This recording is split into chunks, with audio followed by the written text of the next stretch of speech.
नमस्कार, स्वागत है आपका प्रॉपर्टी प्लस में। मैं हूं दीपक यादव। माना जाता है कि देश में एग्रीकल्चर सेक्टर के बाद रियल एस्टेट में प्रत्यक्ष और अप्रत्यक्ष रूप से सबसे अधिक लोग काम करते हैं। स्किल्ड और अनस्किल्ड मजदूरों की कमी कोविड के बाद देखने को मिली है, लेकिन मौजूदा हाल क्या है? देश के डेवलपर संगठन नरेटको के चेयरमैन और हीरानंदानी ग्रुप के सीएमडी निरंजन हीरानंदानी हैं। आप एक बड़े संगठन नरेटको को लीड कर रहे हैं, हजारों डेवलपर्स आपके साथ जुड़े हैं। बीते कुछ वर्षों में कंस्ट्रक्शन इंडस्ट्री में लेबर सामान्य रूप से काम कर रहे हैं या फिर कमी है? क्योंकि जो ताज़ा बयान है, चाहे वो एलएनटी के सीएमडी का हो या फिर सुप्रीम कोर्ट के जस्टिस गवई का हो, कैसे देखते हैं इसको? क्या कंस्ट्रक्शन क्षेत्र बड़े लेबर क्राइसिस से जूझ रहा है या कुछ और ग्राउंड रियलिटी है? रियलिटी में देखा जाए तो ये बहुत गंभीर प्रॉब्लम है और इसको सुलझाने के लिए हमें देश में कुछ करने की आवश्यकता है। Real estate sector, infrastructure sector हमारे देश के सेकेंड लार्जेस्ट एम्प्लॉयर गिना जाते हैं। एग्रीकल्चर सेक्टर जरूर पहले है, लेकिन वहां भी अंडर एम्प्लॉयमेंट काफी होता है।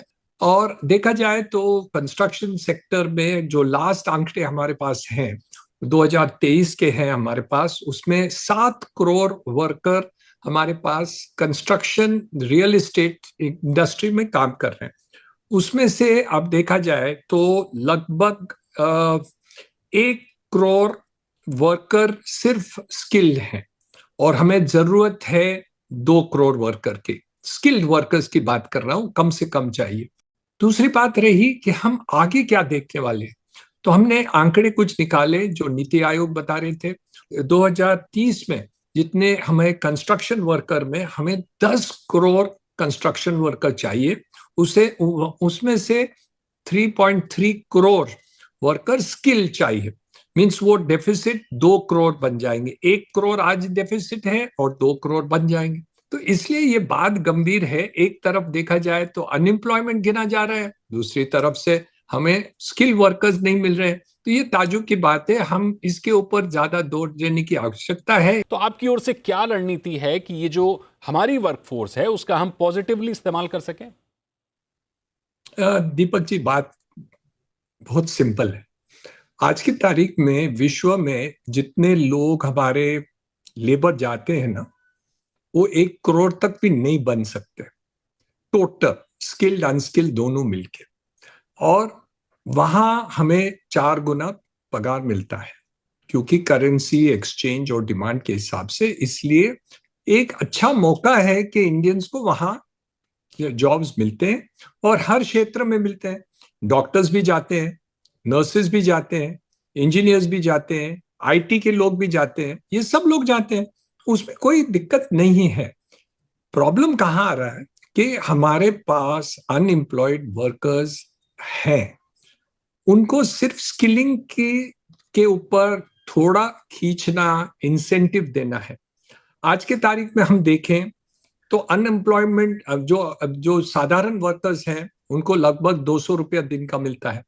जो स्किल वर्कर है, मैं बाकी के जो एक्स्ट्रा फैसिलिटी देते हैं उनको छोड़ के, जो स्किल्ड है उनको 3 गुना मिलता है।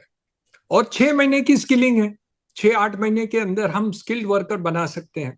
तो ये it is the easiest way to give education to people, the cheapest way to give education. और इनको 3 गुना, हम बोल रहे हैं कि एग्रीकल्चर में हमें डबल इनकम करना है सैलरी ग्रामीण विभागों को।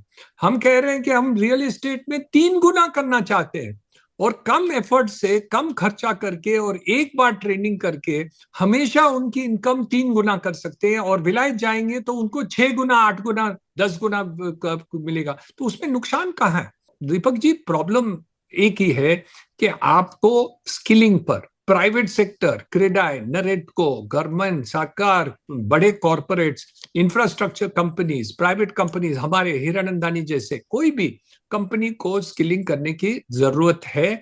और सरकार को एक उसका माध्यम बनाने की जरूरत है, इंसेंटिव देने की जरूरत है कि आप ये करेंगे तो देश के लिए अच्छा है। लोगों को 3 गुना उनकी कमाई हो जाएगी, ओवरऑल जीडीपी बढ़ जाएगा और क्वालिटी ऑफ वर्क बढ़ जाएगी। तो ये सबका मसला है, सिर्फ सरकार का नहीं है, इंडस्ट्री का भी है।